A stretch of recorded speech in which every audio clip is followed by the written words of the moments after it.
I was 6 years old and scared.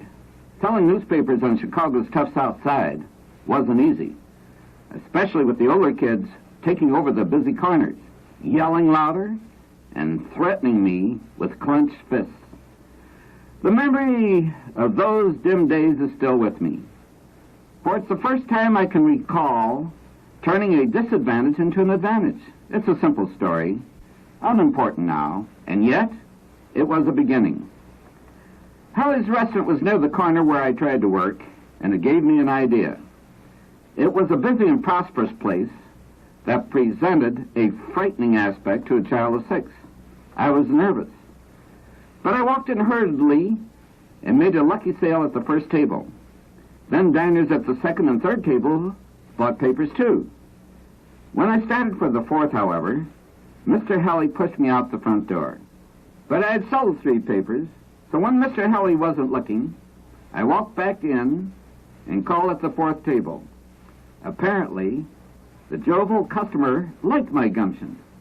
He paid for the paper and gave me an extra dime before Mr. Halley pushed me out once again. But I had already sold 4 papers and got a bonus dime besides. I walked into the restaurant and started selling again. There was a lot of laughter. The customers were enjoying the show. One whispered loudly, "Let him be," as Mr. Halley came toward me. About 5 minutes later, I'd sold all my papers. The next evening, I went back. Mr. Halley again ushered me out the front door. But when I walked right back in, he threw his hands in the air and exclaimed, "What's the use?" Later, we became great friends, and I never had trouble selling papers there again. Years later, I used to think of that little boy, almost as if he were not I, but some strange friend from long ago. Once after I'd made my fortune and was head of a large insurance empire, I analyzed that boy's actions in the light of what I had learned. This is what I concluded. 1, he needed the money. The newspapers would be worthless to him if they weren't sold. He couldn't even read them. The few pennies he had borrowed to buy them would also be lost. To a 6-year-old, this catastrophe was enough to motivate him, to make him keep trying. Thus, he had the necessary inspiration to action. 2, after his first success in selling 3 papers in the restaurant, he went back in, even though he knew he might be embarrassed and thrown out again. After 3 trips in and out, he had the necessary technique for selling papers in restaurants. Thus he gained the know-how. 3, he knew what to say, because he had heard the older kids yelling out the headlines.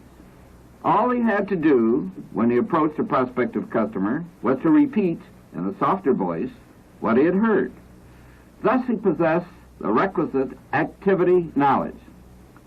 I smiled as I realized that my little friend had become successful as a newsboy by using the same techniques that later flowered into a system for success that enabled him and others to amass fortunes. But I'm getting ahead of myself.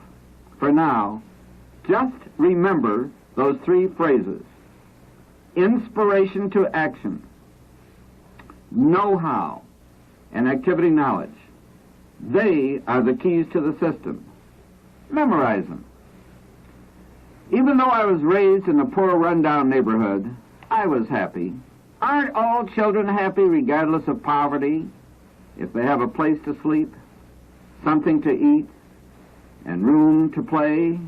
I lived with my mother in the home of relatives. As I grew older, the grandfather of a girl who lived on the top floor of our apartment building sparkled my imagination with stories of cowboys and Indians while we ate puff rice and milk.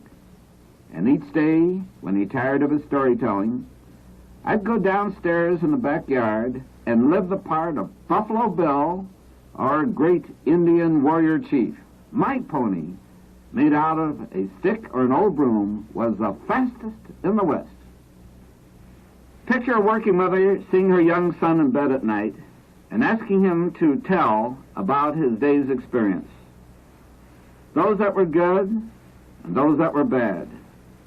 Picture him, after they had talked for a while, getting out of bed and kneeling beside his mother while she prayed for guidance.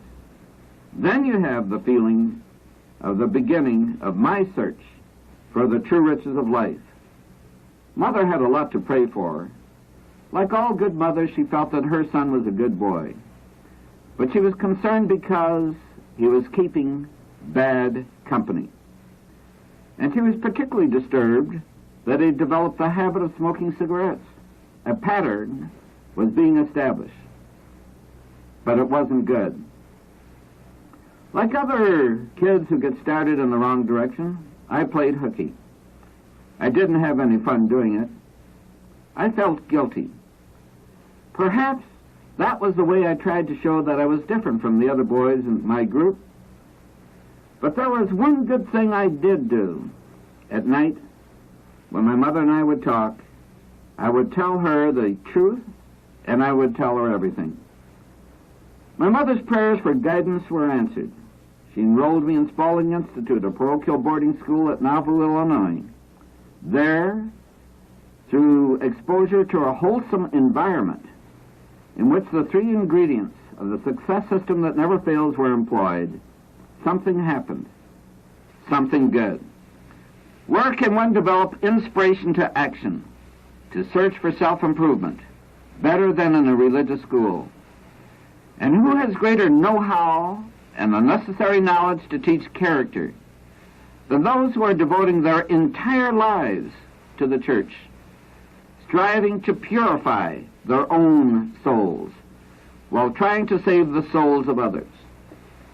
As the weeks passed into months, and the months into years, I developed a secret ambition to be like my religious father, the pastor, whom I admired and loved.